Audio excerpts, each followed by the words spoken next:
We're here for merging Power BI into Azure DevOps. So great to have you here at the last regular session of today. So thank you. Merging Power BI into Azure DevOps is a session that's meant to learn about how you can use Microsoft tooling like Azure DevOps and improve your collaboration in developing Power BI. So we're not developing Power BI on our own all the time, So we have to collaborate, we have to work together, and then some other stuff is really important. Think about version control, merging, that kind of stuff. So how can we use Azure DevOps to make that happen as much as possible? Because we probably all know that the integration of Power BI into Azure DevOps itself can have still a lot of improvement. Okay, so we're going to look at some easy ways to get started with Azure DevOps when you're collaborating with Power BI. Short about me, I'm Hylke Peek. I'm from the Netherlands, and I work on different kind of solutions that holds. One of the things that it holds is Power BI. It's also things like Synapse, Data Lake, another kind of pipeline. So that's why I start thinking I need a tool that, I can have some kind of version and source control at one place, right? So you can share or hold all your sources like Synapse in GitHub and Power BI on your share, like that. Of course, that doesn't work. You want to have all the kind of sources at one place. And I was used to work with TFS, DevOps, so I was thinking, okay, how can I make my life much, much easier, and not only for myself, but also for the whole team, and use Power BI in Azure DevOps as a source control. Okay, so that's because of my background, it was quite easy to start using Azure DevOps as a way to have source control. Are there people already working with Azure DevOps? Please raise your hand. Okay, about half it. When I work alone on Power BI, some smaller projects, I'm only working with Power BI as a tool and not the backend. I'm not going to use Azure DevOps. It's the power of Azure DevOps, I will end with that as well, is that it combines a lot of stuff and together so you can have all your sources at one place. Okay? What we're going to talk about this session is a little bit of theory about version control. I'll keep it short, but it's important to have the same idea of how it all comes together. I'm going to see a lot of demos, how we can use Azure DevOps. Either having Pro, most of it is Pro is enough, Pro license, but sometimes you probably need a premium. Then we're going to wrap up and we'll have some questions. You can have questions in the meantime, but you can have hold your questions to the end if you want to. Okay? So, for interesting and essential pilots of work collaborating and professionalizing your software development is, for example, central source location. Okay, that makes a lot of sense. I think you need one place where, when you collaborate, all your sources comes together. Also, some version control.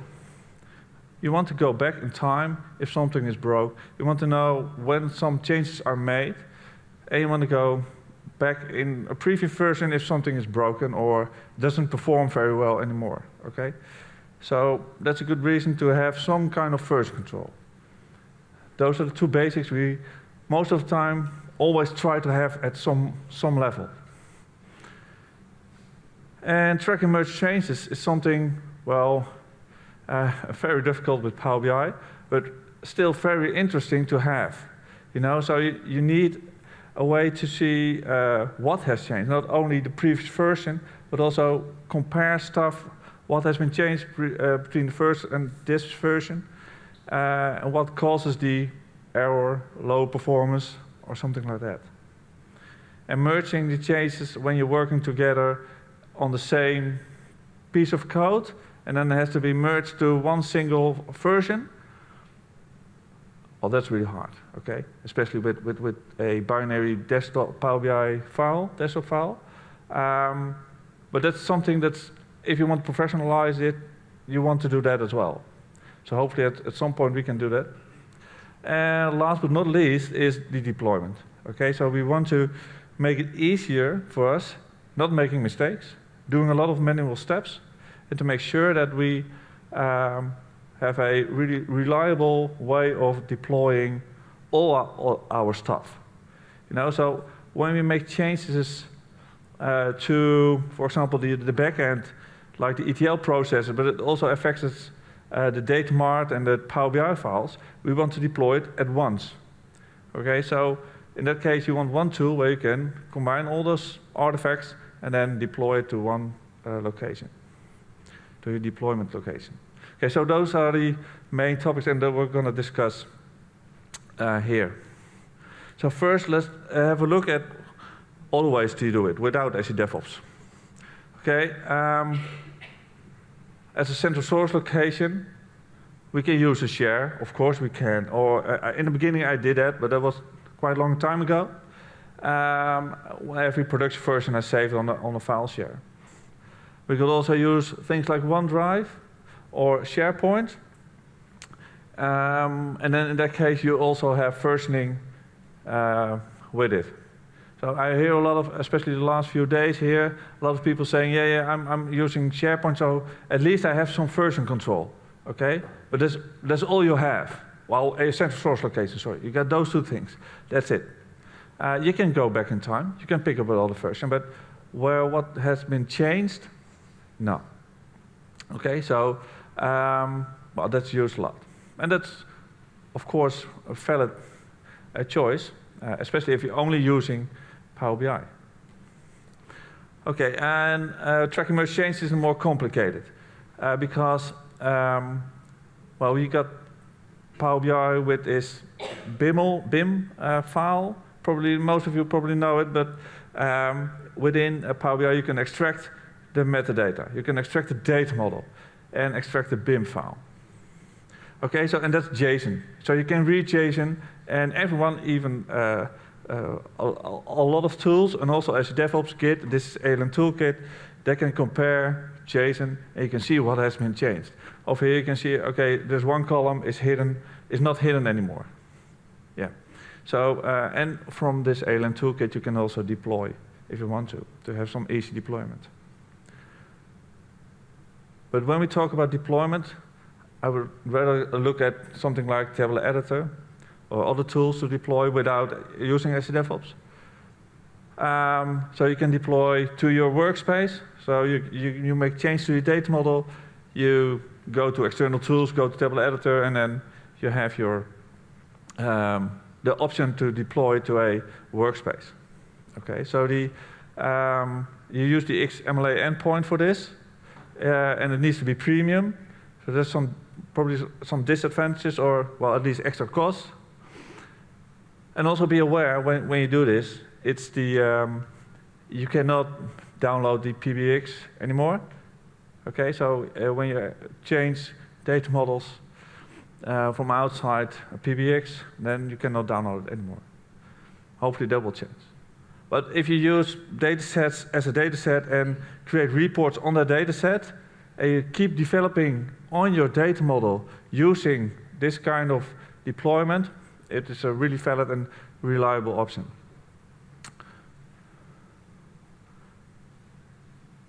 I do this a lot. Anyone else? Like just deploy from your Power BI, right? So it's I make changes to the development, I publish it just like this, especially at the beginning of a project. It's just because there's no really good option to easily deploy some stuff.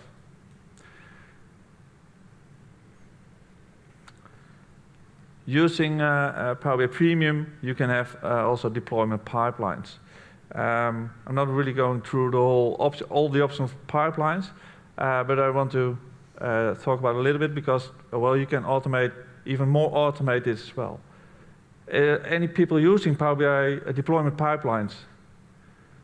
Okay, a few hands, not much. Well, it can help you automate your deployment a little bit. Quite a lot, but not totally, because you can deploy from one stage to another. So you got, with it, deployment pipelines, you got 3 stages: dev, test, and production. And you can deploy from one side to the other just by clicking, just by a few clicks. And you can be very selective. So if you got dashboards, reports, data flows, data sets within your workspace, you can say, okay, I need only this data set to be deployed, and this data set will be deployed. And then this data set is not copy-paste of your data set. It's just deploying the metadata itself. So that's quite powerful. You need premium for this.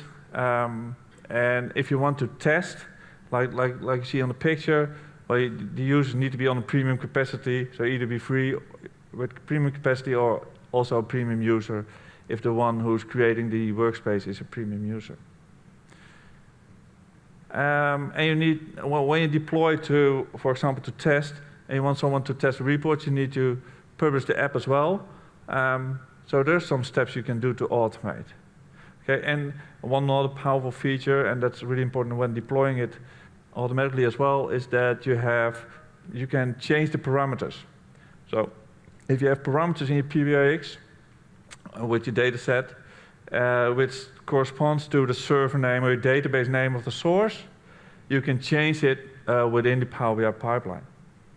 So that won't be changed when deploying, but it connects to another data set underneath all the time.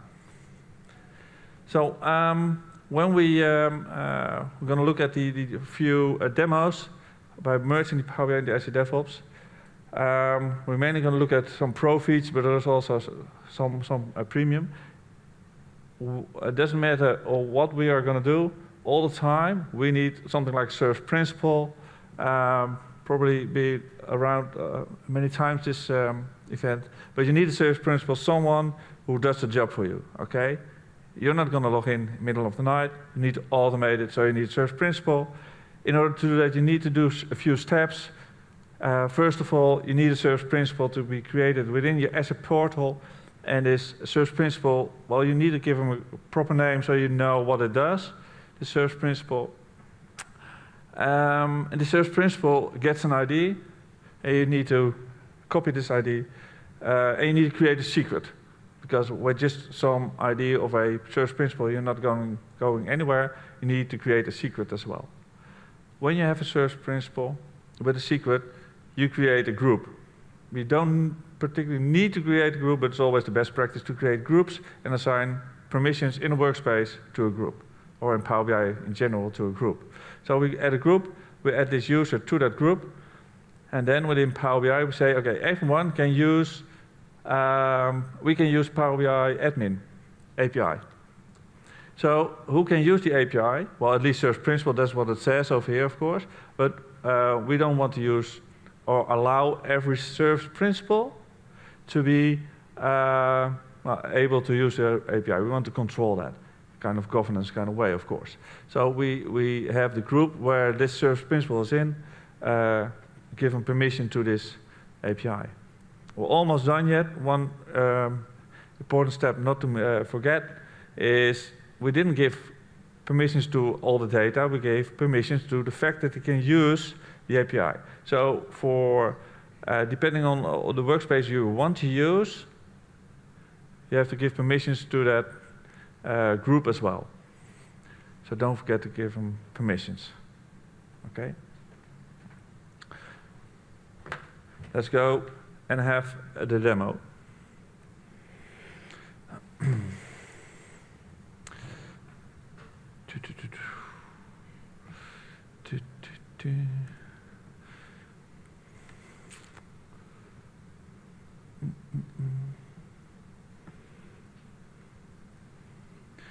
I'm gonna duplicate my screen. There you go. So let's first have a look at the Azure DevOps environment.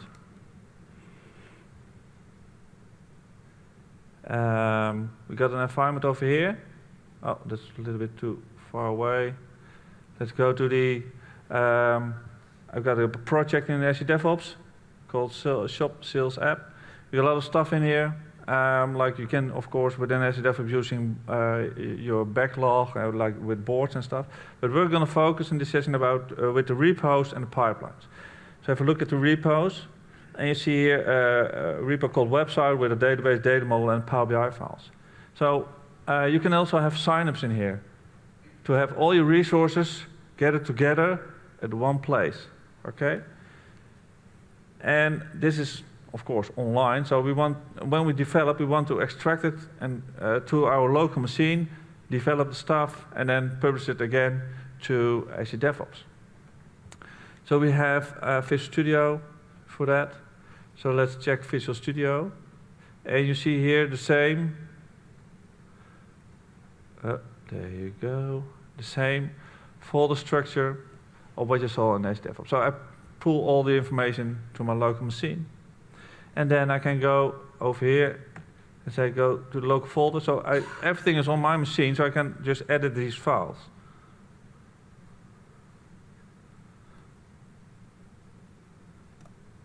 Let's open those files.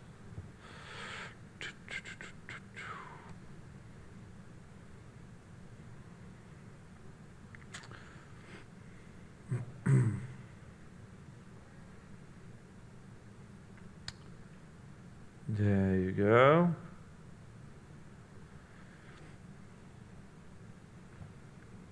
Okay, so I got my data model here, so I separate my data model from my report. And let's say I want to change a measure. Let's say I've got a measure over here, gross margin. I want to change this.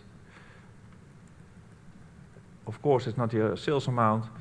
It's the purchase price. Products,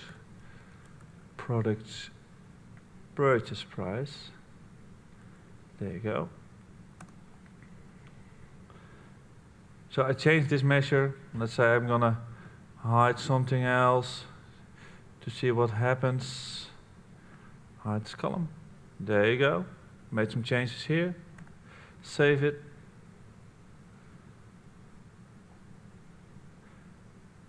There. Let's close this one. Apparently it's already open. So let's check. I can open it twice. That's nice. Again, I have to do it over here. Purchase.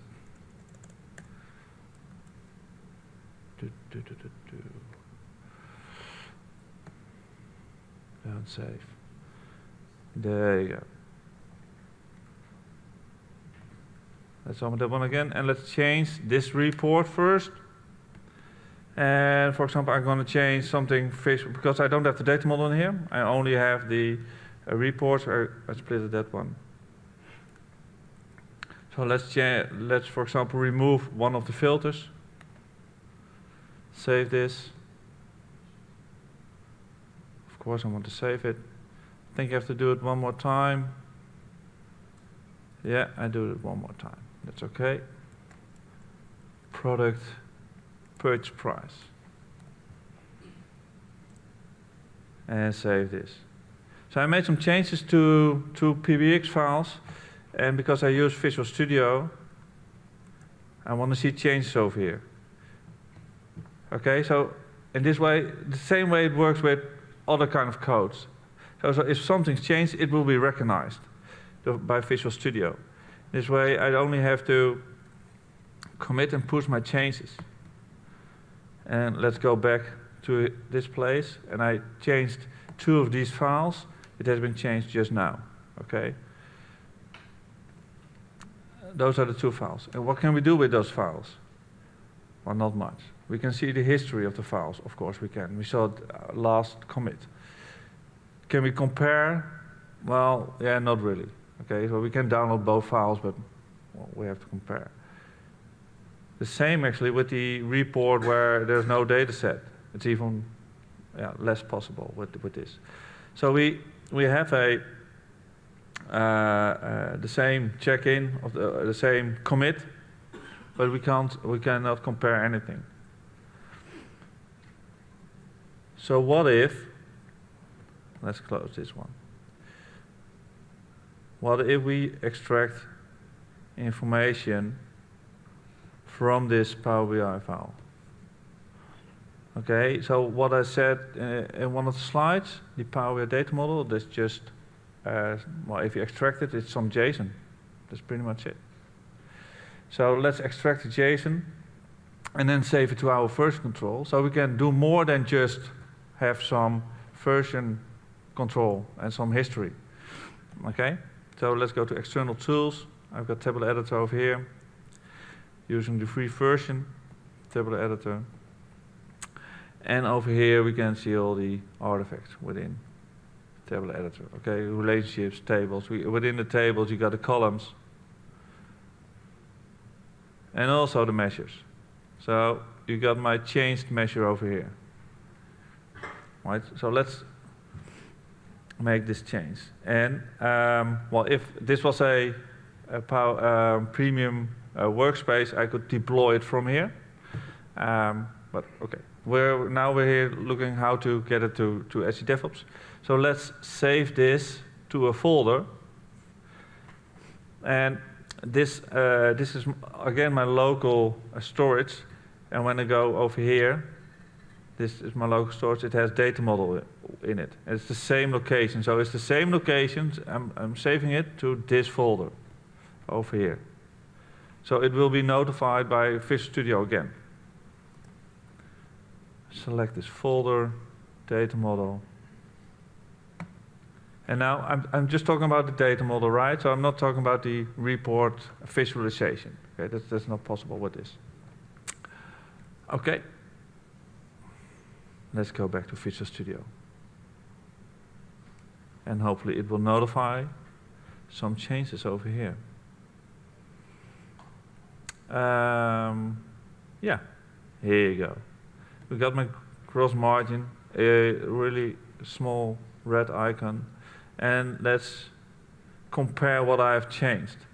Okay, so I changed the measure, and you can see the change over here.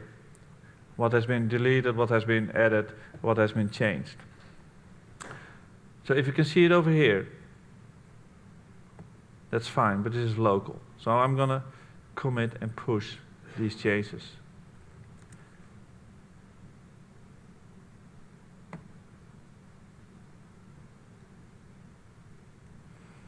And now the same changes are pushed to this location on the data model, tables, sales order header, measures,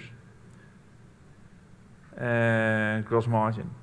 Okay, so actually all the objects within the data model is extracted to a single JSON. So you can now see all the changes in a single JSON. You can even, if you want to, develop in here, well, on your local machine, of course, and then make changes to, for example, this file, and then upload it if you want to. But if you really want to work like I do within Power BI desktop, and then create my model over there, and then extract it, like save to folder, and then save it like this, you can see the changes as well. Give this any idea of how making life a little bit easier using DevOps and extracting some JSON? Great. Okay. I want to, well, I looked at the source location a little bit, central location. Well, that's kind of easy, right? But also at some versioning within Azure DevOps. You do have some versioning out of the box. And tracking and a little bit of merging changes. You only see the changes here, what has been changed actually. There's no copy-paste of everything.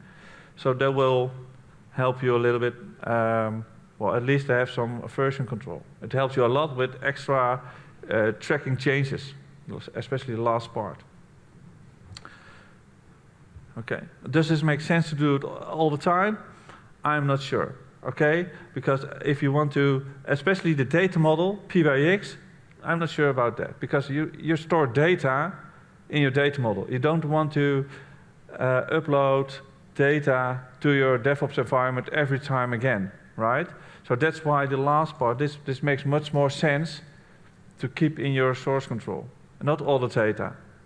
Especially if you separate the data from the reports, you can do it with the reports to have some version control, because those files are relatively small and there's no data in it, right? It's only the visualization.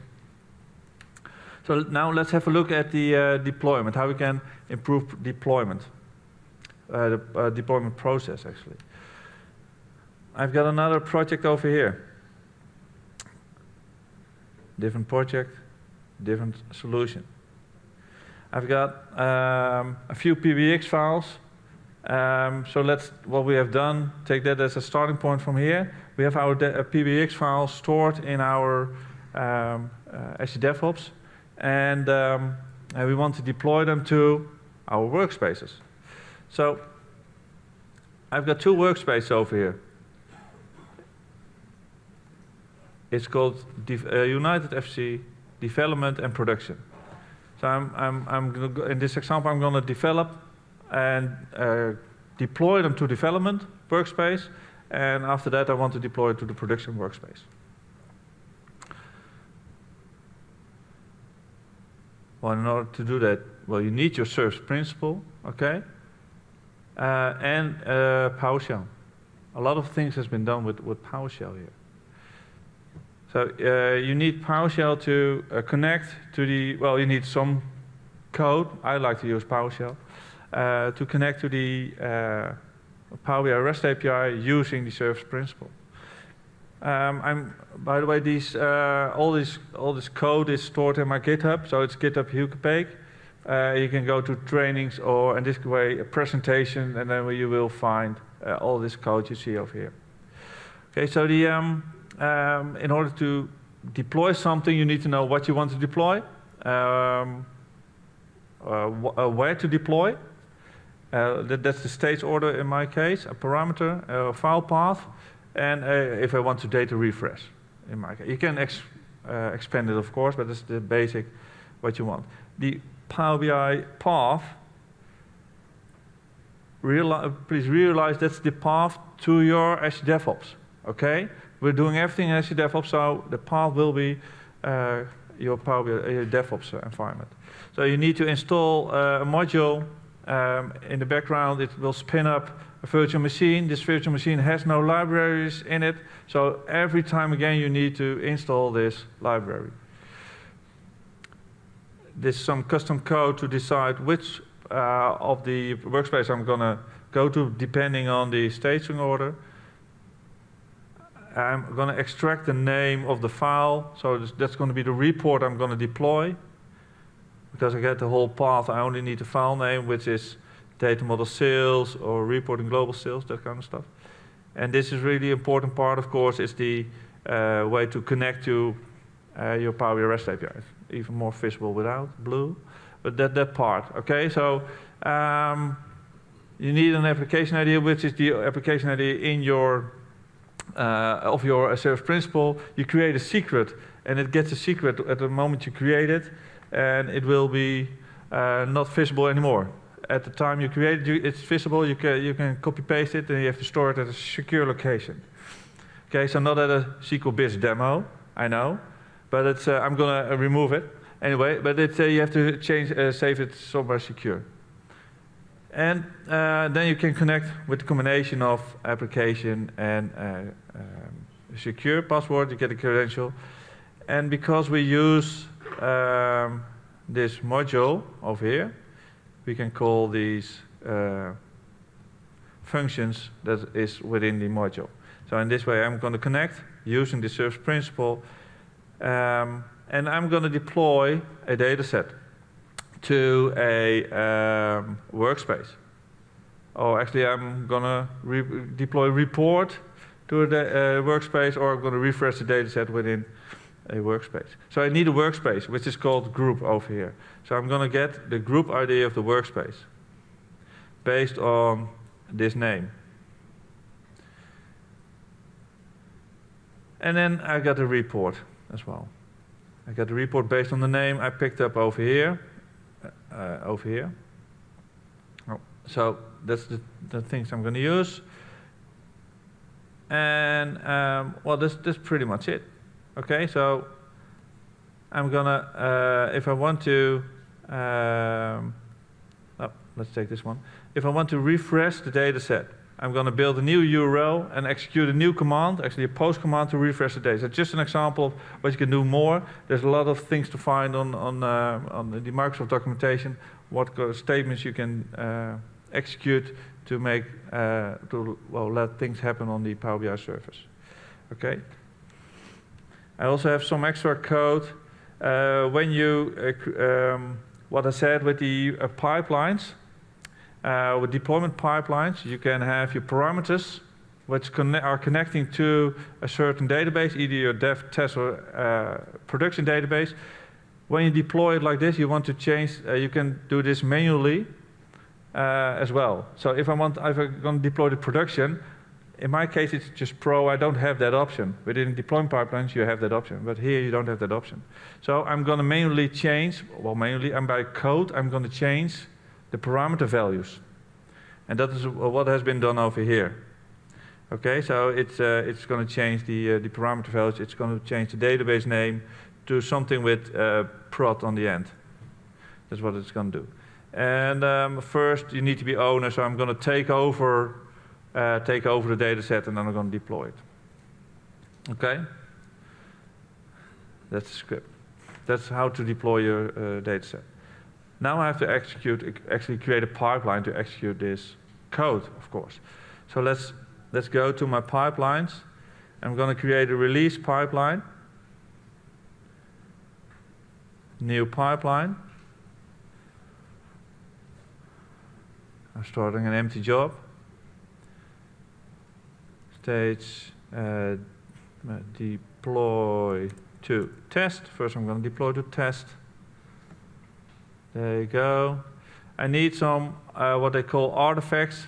What I said before, the PBX file is on the Azure DevOps. So I want to get the file from Azure DevOps. In order to do that, I need to connect to Azure DevOps as an artifact first. So I'm going to select Azure DevOps.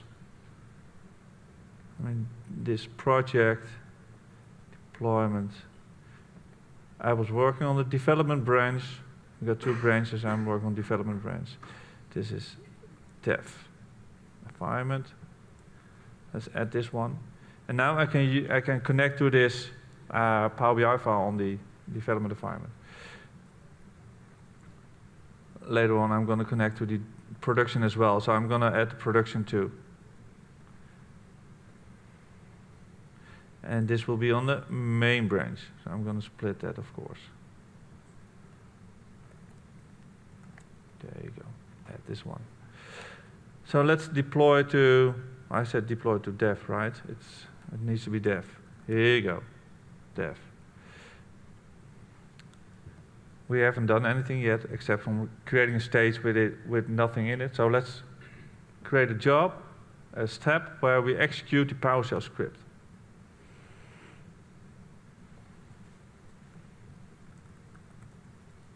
PowerShell. Add this script. So let's fill in the script path. Well, here we're gonna execute a PowerShell script that is stored on our DevOps as well. So we're gonna use our PBIX on Azure DevOps, but also the PowerShell script on Azure DevOps. So we're gonna take the development one. Here you go. Okay, and then we saw, maybe you remember, 3 parameters at the beginning of that file. So we need to assign values to those parameters. We do that with variables. So let's create some variables over here. And I've got them over here because I'm really going to make mistakes typing this. So let's add a variable path with a value. Here you go. And as you can see over at the beginning, it connects to my dev over here. Okay. Let's say this is only for this one. Data set as well. Refresh. Oh. I don't want to refresh this.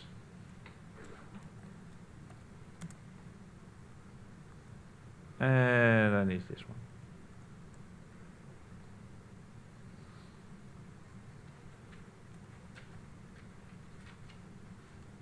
Stage order, which is going to be 0, because 0 means, in my case, development. Here you go. So now I've got this script with the variables, and then of course I need those arguments to connect to those variables, which will be sent to the parameters. Okay, so you got this over here. And now if I execute this, the PBIX will be deployed and will be saved in this workspace, development workspace. So let's create one other stage, because we want to go to production as well.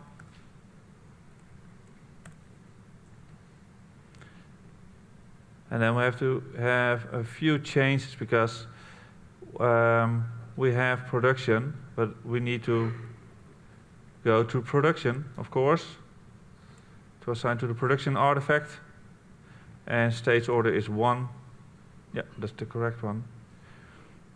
So I made those changes, so I can use